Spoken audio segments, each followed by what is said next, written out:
Zealand. Today, we on Side Government have summed the debate down into 3 key questions.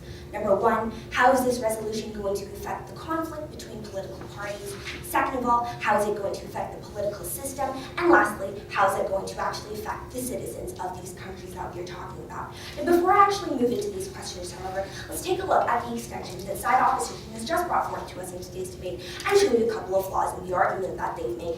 So what did side opposition really talk to you about? Well, they tried to present to you this idea of free discourse, right? They told you that, well, you already have these religious beliefs that people agree with, then obviously people are going to vote for these things that they believe in anyways. Ladies and gentlemen, as my partner Tatiana has already pointed out in the POI, we don't actually think that this is the case, right? We don't actually think that just because you're a Christian, you don't necessarily believe with everything that the Pope has to tell you, right? Or everything that the Pope wants you to do. We think that ultimately, if I think that I support abortion, but my Pope is saying, no, vote for somebody who wants to ban abortion, we don't think that they're going to have the same decisions and they're going to come to the same conclusions as they would if they hadn't had somebody else who's trying to influence their choices and trying to influence their decisions, right? Then they try to tell you, well, if people want to be involved with religion, they should be in the know. We completely agree with this. We think that we do agree that people should be involved in religion, but we think that only on their own accord, right? We think that when people of religious power are actually coming in and say putting a name on something like voting for a political candidate, we think that this makes it into something totally different, right? We think that they're actually influencing people. I'll get into more of that in my questions today, which I'll be getting into right now.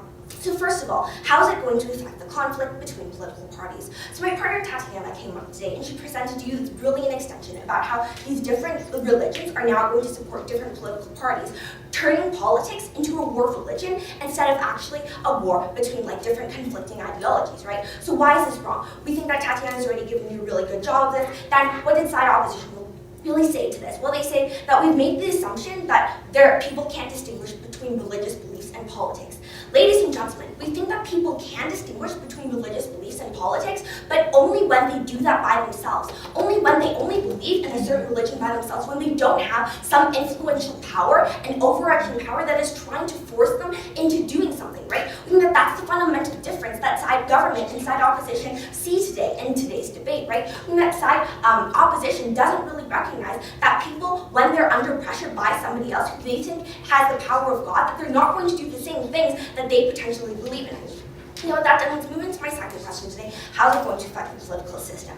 So side opposition is trying to say, well, people have influence on our citizens, votes anyways, people who, potentially aren't religious. What we would say to that is we would tell you that religion is actually different because we see that these religious leaders actually have a lot more power. And why is it? We think that ultimately it's because these religious leaders can condemn these people to hell or heaven, right? We think that on the other hand, all Oprah can do is film a television series. We see that this is fundamentally different and we see that this is not something that we want to be supporting, sure.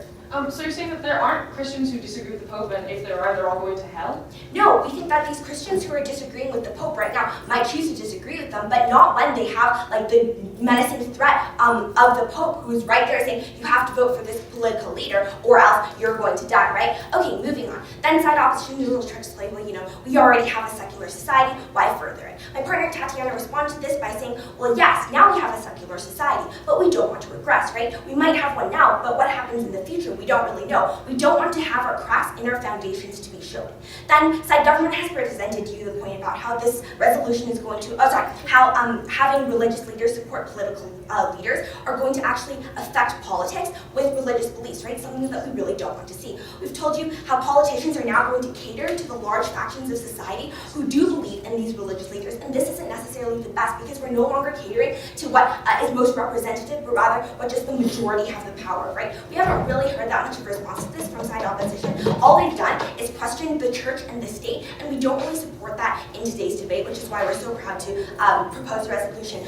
But furthermore, let's move on to my third and last question today. How is it actually going to affect the citizens, right? They've tried to tell you that it's going to actually encourage voter turnout. We would fundamentally disagree with this, right? They've tried to tell you, well, people don't vote right now because they don't really know what's going on and understand, but now if these leaders come in, then they're going to vote. Well, ladies and gentlemen, we don't think that this is going to be the right type of voting, right? We don't think that it's going to be representative if you don't actually know what it is you're voting for and who it is you're voting for, but only because the religious leader told you to vote for it. Then we've told you about this, about how people are going to lose their freedom to vote, right? We've told you about how they're no longer following what they believe in, but rather what the church wants, right? if I don't believe in something that my church wants to do, I don't see that I would like say support it. But now we see that under the like having political leaders be able to support this, that is exactly what is going to happen. And it's because of all these reasons that we've presented so far that we are so proud to propose the